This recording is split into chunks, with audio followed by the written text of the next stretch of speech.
그렇죠. 흰가루 약은 따로 하고 계신가요? 지금 한 번도 안 했어요. 그러니까 이게 일반 농가들은 이해가 그러니까요. 할 수 있죠. 이제 오늘은 예. 어쨌든 이제 우리가 바오밥 항산화 농법 예. 지금 이제 여기 진주시 금곡면인데요. 네. 그 애호박 농가에 이제 들렀습니다. 네. 여기는 이제 9월 말에 정식해서 내년 한 7월 말까지 이제 유지가 되는 밭인데 여기는 그 바오밥은 어떤 식으로 지금 투입이 된 거죠? 지금 요 밭 조성하실 때 정식 전에 바오밥 5천 예, 예. 고대 제품 그 10kg짜리를 예. 100평당 한 포 기준으로 살포하시고 100평당 한 포. 네, 예. 그리고 정식하고 난 다음에 이제 바오밥 6천하고 1000사를 천물로 주시고 예, 예. 그러고 난 뒤에 이제 10일이나 15일 주기로 지속적으로 관주 처리하고 계신데 아, 지금 현재 관주가 그러면 계속 이제 9월 말 정식 이후에 계속 되고 있는 계속 지금 되고 네, 있는 건데. 근데 여기 와보니까는 거의 뭐 공장 수준인데요. 그렇죠. 깔끔한 게 사장님 보실 때는 어때요? 많이 아마 다녀보셨을 저도 텐데. 애호박 농가를 많이 다녀봤는데 전국적으로 이렇게 깔끔하게 유지되는 데가 드물어요. 사장님 성격이 깔끔하실 것 같아요. 대표님, 그러니까 제가 이거 자재를 하지만 농자재가 아무리 좋아도 예, 그 농부의 노력이 없으면 이런 현상들은 진짜 보기 힘들어요. 예. 그럼 이제 우리 그 바오밥 그 항산화 농법이 적용이 됐을 때 예.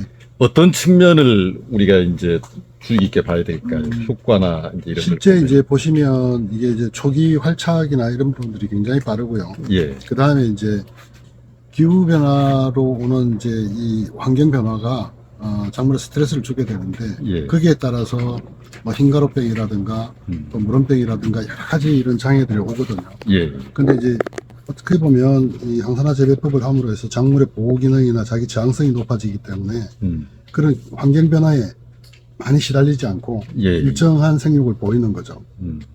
지금쯤이면은 흰가루가 많이 묻어 있는 곳들이 그렇죠. 많을 텐데 뭐 거의 하나도 찾아볼 수가 없는 예, 것 같아요, 그죠? 예. 우리가 바오밥 그 6천이나 1004가 이제 관주를 하는 거잖아요. 예. 그럼 애호박 기준으로 봤을 때 여기도 한 400평에 한 병씩 들어간다고 그렇죠, 보면 그렇죠. 되나요? 그렇죠. 예. 어쨌든 이제 관주를 하는데 그 밑에서 이제 올라오는 흰가루 그 균들을 죽여주기 때문에 이제 위로 안 올라오는 것들이죠.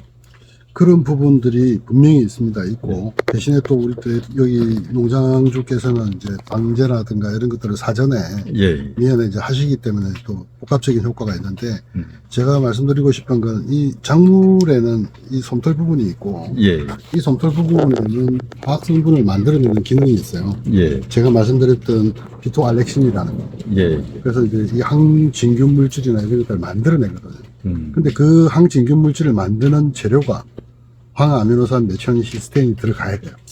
근데 황을 공급해 주니까 충분히 황아미노산 메치오니시스테인이 만들어지고 예. 그것들이 생육에도 도움을 주지만 이런 항진균 작용, 그 다음에 이제 날씨 변화에 따른 그런 이제 생리 활성이라든가 이런 것들이 이제 다 작용을 해주는 거죠. 그러니까 이제 그 본인 스스로가 그렇죠. 식물 스스로가 이제 강해지다 보니까 예, 예. 그 곰팡이균이나 이제 세균의 침입으로부터 강해지는 역할을 그렇죠. 하는 거죠. 그죠? 이 품질에도 아까 이제 사장님 잠깐 말씀 들어봤는데 그 영향을 미치겠죠. 황이 당연히 들어감으로 영향을 인해서. 미치고요. 나중에 우리 대표님한테 여쭤보시면 이 공판장에 가면 무조건 1등급이에요. 아, 그래요? 네, 좀 이제 균일한 것 같고 이파리 크기나 그렇죠. 이 과실 같은 게 그죠? 색도도 굉장히 짙으면서도 강해 예. 보이잖아요. 물론 이제 뭐 한 가지 요인으로 이렇게 되지는 그렇죠. 않겠지만은 그렇죠. 전반적으로 보면은 거의 뭐 공산품 규격 같은 규격품 그래요. 같은 그런 네, 느낌이 맞습니다. 드는 농장인 것 같아요. 그래서 이런 효과는 이제 어떻게 보면 절대 약재가 좋아서 나타나는 기본적인 것도 있지만 예, 이 농장주가 관리하는 게 예. 예, 아주 세심하게 관리를 하신다는 거예요. 그럼 그 바오밥 이제 항산화 농법을 지금부터 작기 끝날 때까지 그렇죠. 계속 하는 겁니까? 10일에서 한 15일 주기로. 네, 계속 가는 거죠. 근데 그렇게 해보시면 이제 제가 항산화라는 게 여러 가지 이런 병해충에 대한 효과도 있고 생육에도 좋지만 예. 첫째는 작물이 노화가 빨리 되면 안 되죠. 그럼 수확이 이제 짧아지는 거죠. 예. 근데 이 대표님이 내년 9월까지, 내년 7월 말까지. 7월 말까지 이걸 유지를 하신다고 그러잖아요. 예.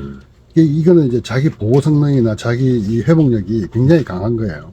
그러다 보니까 이게 내년 7월까지 수확을 해도 아무 문제가 없고 처음에 나오는 과나 끝에 나오는 과나 품질 차이가 그렇게 많이 나질 않아요. 예. 대부분의 이런 연속 수확 작물들을 하시는 농가들 보면 끝물에 가면 상태가 많이 많이 나빠집니다. 나빠지죠. 예. 근데 그죠. 이제 여기 대표님도 말씀하시지만 품질이 일정하게 잘 나온다. 예. 어쩐지 그런 역할을 하는데 항산화 농법이 그렇죠. 크게 작용을 예, 하고 예. 있다. 근데 전반적으로 이렇게 보면은 아까 말씀하셨듯이 예. 그 작물 스스로의 어떤 그 내병성 같은 거를 강화함으로 인해서 품질도 일정화되고 그렇죠. 규격화되고 더 좋아지는 그런 것들을 눈으로 확인할 수가 있는 것 같습니다. 자, 그러면 이제 그 우리 항산화 농법, 바오밥 항산화 농법을 애호박에 적용하고 계신 그 진주의 김용조 사장님하고 잠깐 말씀을 한번 나눠보겠습니다. 참 지금 이 항산화 농법 시작하신 지는 한 얼마나 지금 되셨습니까? 7년 정도 되십니다. 아, 꽤 오래되셨네요, 그러면은. 네. 그 직접 해보시니까는 어떤 측면이 좀 달라지는 것 같아요? 일단은 처음에 기비하고 주기적으로 계속 주니까 이제 흰가루도 좀 덜하는 것 같고 예.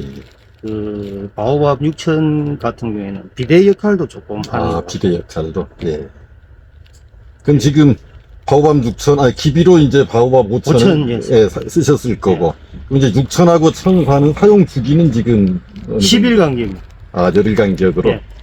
그러면은 그 한 병 한 병 넣어가지고 그 몇 평에 관주하십니까? 한 병 한 병. 지금 900평이거든요. 예, 예. 900평 한 병 한 병 간격. 아, 원래 좀 한 400평 정도 하지 근데 않습니까? 지난번에 말씀드린 대로 예. 효과를 좀 젊은 분들은 실험 정신이 강하셔가지고 예. 요거를 주기를 짧게 주면서 짧게 하면서. 이제 작게 주는 거죠. 예, 만약, 작년까지만 해도 제가 일주일에 보름에 2병씩이었거든요. 예, 예. 2병, 2리터씩. 아, 그리 하니까 조금 뭔가 좀 부족한 것 같더라고요. 아, 보름에 이제 간격으로 했던 거를 10일 간격으로 줄이면서, 한 병 한 병. 아, 한 병 한 병으로. 아. 그, 이렇게 해가지고, 제가 이제 겉으로 봤을 때는 애호박 상태는 정말 최상급인 것 같은데, 이 공판장이나 이제 이런 데 가보면은 반응들은 좀 어떠신 것 같아요? 거의 탑 시세가 지금 오고 있거든요. 아, 거의 꼭대기입니까? 거의 꼭대기는 아닌데, 예. 그래도 어느 정도 예. 이렇게 인지도는 있어요. 예. 어쨌든 그 품질이나 이게 인정을 받고 있다고 보시는 거네요. 저는 그리 그죠? 생각하고 있습니다.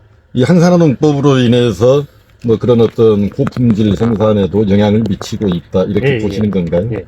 예. 앞으로도 계속 쓰실 거죠? 예. 예. 한번 써보시니까는 이제 효과를 인정하셨다는 예, 말씀이시네요. 예. 오랫동안 이렇게 사실은 어느 농가가 뭐 7년 이렇게 얘기하면 쉽지가 길면 않은. 길고 짧으면 짧은데 예.